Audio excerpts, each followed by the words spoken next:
Hello, good day everyone. Samahan niyo po ako at mag-harvest tayo o kukuha tayo ng dahon ng kamote.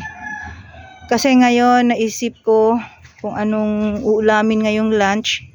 Teterno ko sa isda ko. So naisipan kong magluto ng ano ba yung tawag ng nilagpang na kamote pag sa Ilonggo, sa Bisaya. Gagawa tayo ng nilagpang na kamote. So ito yung kamote natin. Yan. Mahaba na. So dapat na ikat natin. So ikakat natin to dito. Sa pinaka para umiksi kasi mahaba na, hindi rin maganda pag mahaba na yung masyadong mahaba na yung kamote. Kasi nga parang nagiging damo na. So kailangan natin iksian. So ito yung iulam natin ngayon. Yung ginagawa ko dito, pinapakuluan ko sa tubig. So depende yon kung ano karami yung dahon ng kamote mo. So yung sa akin, masarap ito pag half cook lang. Pero kasi meron akong kasamang 2 olds dito, so hindi ako pwede sa half cook. Fully cook talaga yung gagawin ko dito para malambot siya. So bali yung gagawin ko dyan, konting tubig lang. Yung tubig na ilalagay ko, yung tamang-tama lang. Talaga na pag lambot na yung kamote, dapat yung tubig wala na rin. Yung ubos na rin yung tubig. Kasi pag masyadong marami yung tubig, may tendency na yung nutrients ng mga dahon natin, doon mapupunta sa tubig yon. Kaya, yung sa akin, yung tubig ko na nilalagay is tamang-tama lang talaga. Na pag naluto na yung dahon, is wala na rin yung tubig, ubos na rin yung tubig niya. Kasi pag marami yung tubig na ilalagay natin, yung nutrients ng dahon natin nandoon na sa tubig. Okay lang yung medyo marami yung tubig pag half cook lang yung luto natin. Yung sa case ko, hindi nga ako pwede magluto ng half cook kasi nga meron akong kasamang oldies. So yun na, mahirap kumuha ng video lalo na pag yung isang kamay nakahawak. So ito masyadong mahaba, putulan natin ng maiksi.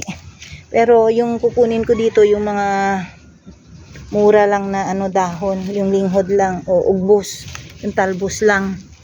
Saka yung mura niyang dahon, yun ang kukunin ko. So ito na yung gagawin natin, magtatanggal tayo ng dahon. Magtatanggal na tayo ng dahon. Tanggalin natin yung mura na dahon, yung tawag sa amin linghod. Yan.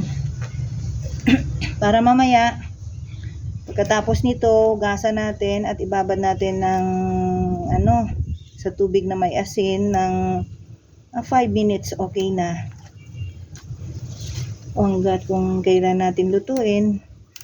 Pagkatapos natin ibabad ito mga 5 minutes, depende sa inyo. Doon na tayo magpapakulo ng tubig, saka ilagay natin to.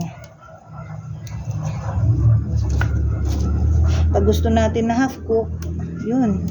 Pero habang nagpapakulo ako ng tubig, pag kumulo yung tubig, pwede na rin ilagay to, then lagyan ng konting asin para lumasa yung dahon natin. So depende na sa inyo kung gusto nyo half cook or fully cook. Kasi sa akin, dapat talaga luto talaga yung dahon kasi nga meron akong kasamang 2 olds.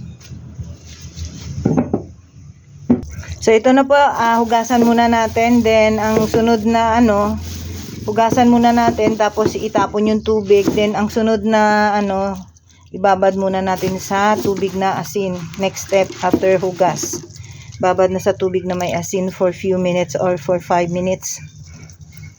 Ayan na, nilagyan ko na to ng asin. So, ibabad natin muna sa asin. Itong mga sinasabi ko na, yung leafy veggies, madali lang ito patubuin. Lalo-lalo na pag umuulan. Yung ginagawa ko po dito, every time na magluluto ako, pag merong mga tangkay ako na magagandang tangkay, yun, tinatanim ko yun, kinakat ko ng mga 4 na nodes yung haba. Titira ako ng 4 na nodes, then itatanim ko yun. Kaya iba-iba yung mga leafy veggies ko dito sa garden ko. Meron akong At meron akong malunggay, meron akong alugbate, kangkong, dahon kamote, paila, iba't ibang klaseng veggies. So ito, meron tayong blessing ngayon na dumating, complement ng bayaw ko.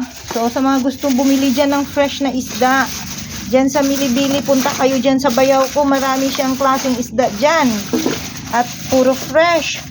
So ito galing sa bayaw ko, may pinadalang mga isda kasi meron siyang tindahan ng mga isda dyan, nagtitinda siya dyan along the highway dyan sa Sumiga Street, malapit sa Mission Hills.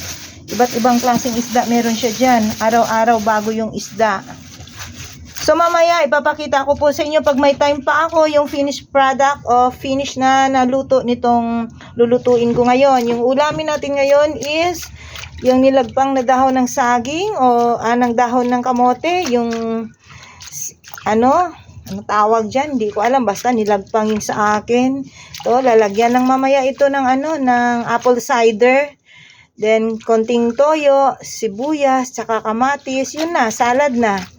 And imamatch na lang natin, siguro magsusugba na lang ako ng bangus mamaya. Magpakas tayo ng bangus at iihawin natin or sinugba. So yun lang po. Thank you for watching.